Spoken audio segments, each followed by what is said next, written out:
जिस बिजली के द्वारा आप इस वक्त ये वीडियो देख रहे हैं, जिससे आपका मोबाइल चार्ज होता है, लैपटॉप चार्ज होता है, वही बिजली सिंप्लीफाइड तरीके से कैसे बनती है ये हम आपको इस वीडियो में बताएंगे।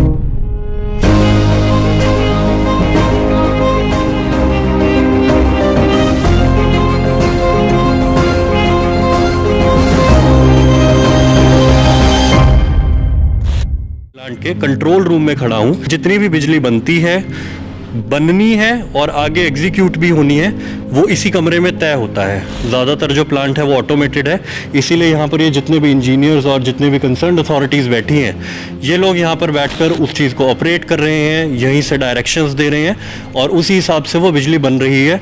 स्टेट तक जा रही है, स्टेट से आगे भी जा रही है। कैसे जाती है, कैसे बिजली बनती है? हमारे यहाँ पे 3 यूनिट है, 660 मेगावाट के 3 यूनिट हैं। तो तीनों प्लांट जो है, एक नंबर यूनिट है, एक नंबर यूनिट का हमें दिख रहा है कि हम कितना पावर बना रहे हैं, क्या फ्रीक्वेंसी पे चल रहा है, और जो मशीन्स हैं, मशीन्स के जो इक्विपमेंट्स हैं उसके पैरामीटर क्या हैं।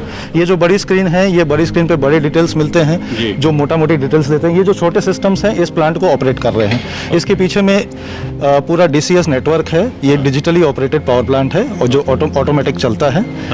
और ये इसका सिस्टम से कंट्रोल यहाँ से चल रहा है।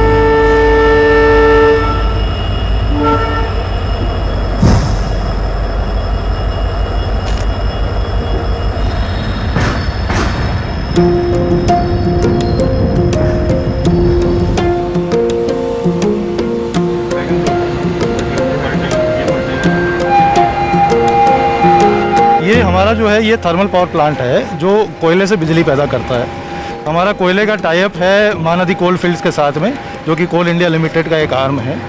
हमारी जो साल भर की टोटल कोल की जो खरीदी है वो है 7.7 मिलियन टन्स। इसके हिसाब से आप देखेंगे, जो ये गाड़ी देख रहे हैं आप, वैगन, ऐसे हमारे यहाँ पे 8 से 10 गाड़ियाँ रोज़ आती हैं। अच्छा। और ये आगे जाके वैगन टिपलर प्रोसेस है, जहाँ पे एक एक वैगन को पलटी करके कोयले को आगे प्लांट में भेजा जाता है।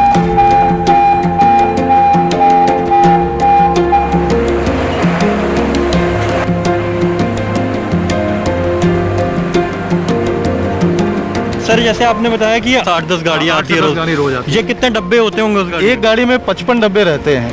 अच्छा। एक गाड़ी में 55 वैगन रहते हैं जनरली। तो आप मोटा मोटी मान के चलिए कि 500 डब्बे, ये जो आपको एक डब्बा अभी फिलहाल दिख रहा है, ऐसे 500 डब्बे रोज यहाँ पर आते हैं, कोयला लोड होकर आ रहा है, जिससे आगे बिजली जनरेट हो रही है। ये एक प्री वेटिंग प्रोसेस है, जिससे कोयला थोड़ा गीला हो जाए, उड़े नहीं, डस्ट नहीं उड़े, तो डस्ट सेपरेशन का काम करता है। वो कोयला बेल्ट के थ्रू यहाँ जो हमारा कोल स्टॉक यार्ड है यहाँ पे आता है। हमारे 4 यार्ड है बगल बगल में। ये हमारा 1 महीने का स्टॉक है।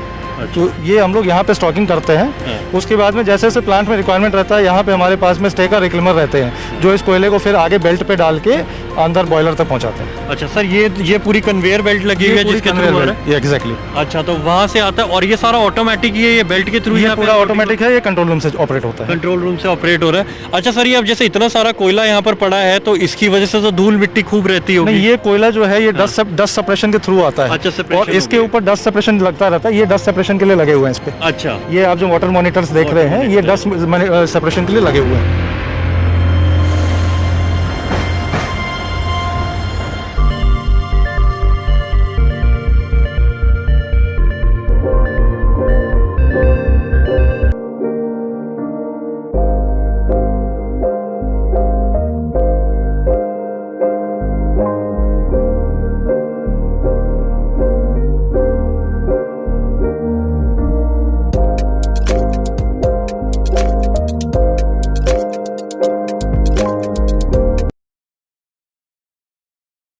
जो थर्मल पावर प्लांट है, इसका जो मेन रिसोर्स है वो वाटर है, क्योंकि वाटर से स्टीम बनता है और स्टीम से ही आप एनर्जी यूज़ कर पाते हैं। तो हमारा ये जो रिजर्वायर है, इससे पानी हमारे 2 प्रोसेसेस में जाता है। जो मेन प्रोसेस है, इस पानी का पहले हम लोग डीमिनरलाइजेशन करते हैं, इस पानी को क्लीन करते हैं। उसके लिए हमारे यहाँ पे DM प्लांट और RO प्लांट लगे हैं, तो पानी का क्वालिटी इंप्रूव करते हैं।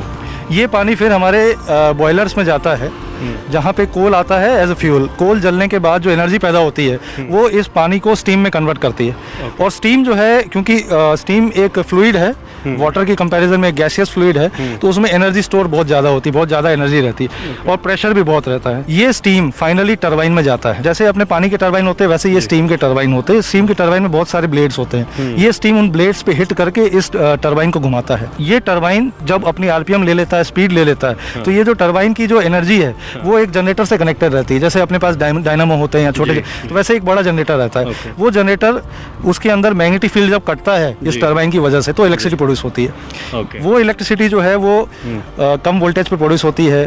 उसको हम ट्रांसमिट करना होता है क्योंकि हमें गवर्नमेंट को देना है। तो उसको ट्रांसमिट करने के लिए एनर्जी लॉसेस कम हो, हमारे पास में बड़े बड़े ट्रांसफार्मर होते हैं, स्टेप ऑफ ट्रांसफार्मर बोलते हैं। तो जो हम 24 केवी पे जनरेट कर रहे हैं उसको हम 400 केवी पे ले जाते हैं।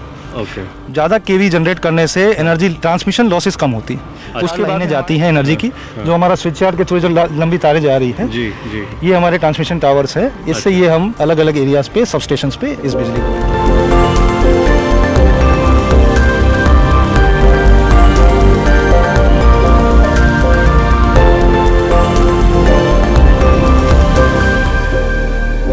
जो कोयला वहाँ स्टॉक किया है, तो उस कोल को वहाँ से कन्वेयर के थ्रू लेके आए। तो ये जो ग्रीन कलर के, लाइट ग्रीन कलर के जो स्ट्रक्चर्स है, ये बंकर्स है। अच्छा। जिसमें कोल स्टोर करते हैं। 8 से 10 घंटे का स्टॉक करने का कैपेसिटी है। उसके बाद में ये हमारे कोल फीडर से होते हैं, मिल्स में जाती है जहाँ कोल को पाउडर बनाया जाता है। अच्छा। ये कोयला फिर इस रेड वाले क्लासीफायर में आके ये पाइप्स की वजह से ये बॉयलर्स में जाती है। डायरेक्ट कोयले को नहीं जलाया जाता, पाउडर की फॉर्म में कोयले को जलाया जाता है। पाउडर फॉर्म में जलाने से कोयले का सरफेस एरिया बढ़ जाता है। हाँ। तो कंप्लीट कंबशन होता है, इनकम्प्लीट कंबशन नहीं होता। ये फायदा ये हमारे बॉयलर्स है। अच्छा। ये बॉयलर हमारे 80 मीटर टॉल बॉयलर्स है, जहाँ पे हमारा वाटर जाता है और कोल के साथ कंबशन होने की वजह से वाटर ट्यूब में जाके स्टीम में कन्वर्ट होता है।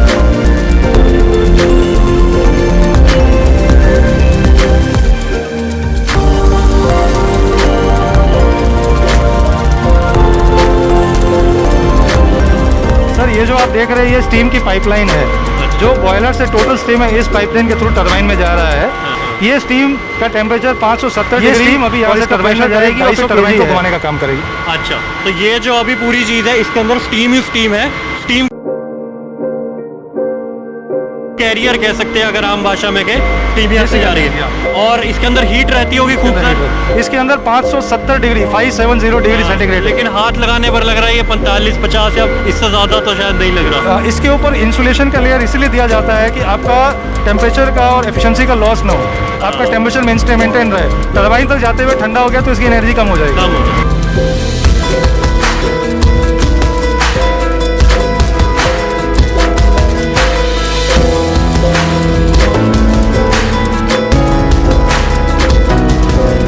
हम टॉप मोस्ट फ्लोर पर खड़े हैं और ये जो आप देख रहे हैं बिल्कुल सामने जो ऊपर से टांगा गया है, हैंग किया गया है, ये बॉयलर ही है जो हमने आपको नीचे 4th फ्लोर पर दिखाया था कि बॉयलर है।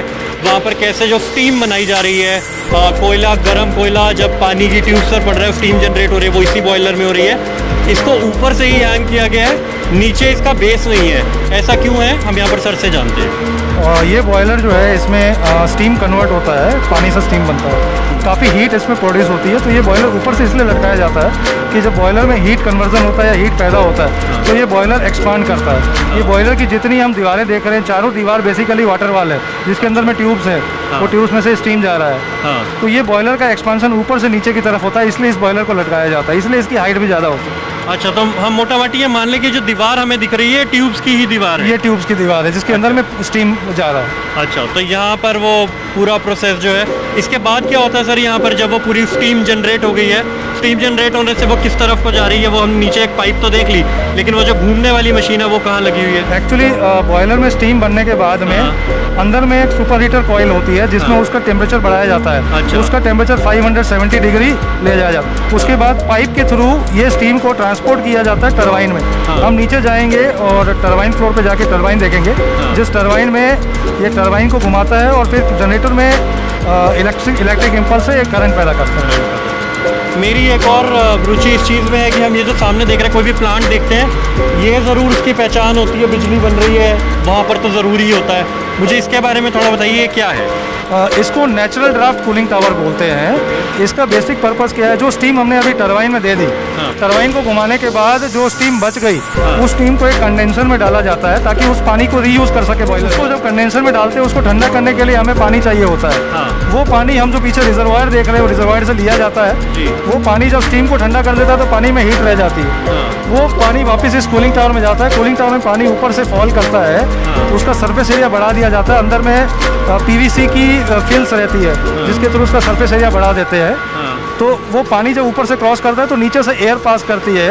वो एयर इस पानी को ठंडा करके थोड़ा एवापोरेट करते हुए पानी को ले जाके टॉप से निकलती है। तो कूलिंग टावर का मेन परफंडा ये है कि पानी को ठंडा करे ताकि मैक्सिमम जो हमारा स्टीम है उसको ठंडा करके रीयूज कर सके बॉयलर।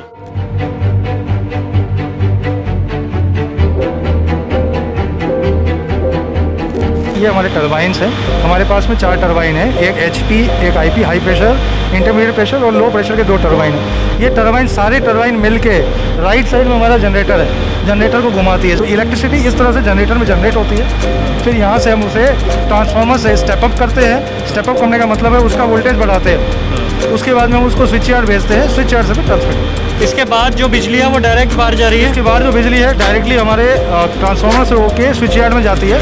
स्विच यार्ड से फिर ये हमारे ग्रिड से कनेक्टेड है और इससे हम 4 अलग अलग पॉइंट। यहाँ से ये जो इलेक्ट्रिसिटी फ्लो हो रही है ये 400 kV पे जा रही है। हमारे घर पे जो बिजली आती है वो 220 वोल्ट पे आती है या 440 पे आती है। 3 फेज 440 पे आती है और सिंगल फेज 220 पे आती है। ये 400 kV पे ये बिजली जाती है यहाँ से। हम यहाँ से 4 सब स्टेशन में भेजते हैं, बिजली पहुँच सके। आपके घरों में बिजली पहुँचती है, आपके लाइट जलते, AC चलते, फ़ोन चलते। सर, आपने हमें समय दिया इसके लिए शुक्रिया। हम उम्मीद करेंगे कि हमारे दर्शकों को भी समझ आ जाएगा कि जो शायद इतना आसान लगता है कि बटन दबाया और वह पंखा जल जाता है और कई बार वो बटन दबा बिजली नहीं आती है, कहते बिजली नहीं आई और फिर उसके लिए हम अपने इलाके के JE FDO किसी को भी फ़ोन करते हैं। तो वो बिजली आने का जो प्रोसेस है, वो जो FDO भी शायद कहीं से अरेंज करते होंगे पीछे, वो यहाँ से बनकर आ रही है। ये पूरा प्रोसेस है, तब आपको मतलब टेक्नोलॉजी ने इतनी तरक्की करी। अच्छी बात है कि बटन दबता है और हमारे सब काम होने लग जाते हैं। अगर वीडियो अच्छा लगे तो लाइक करें, सब्सक्राइब करें और शेयर ज़रूर करें। धन्यवाद।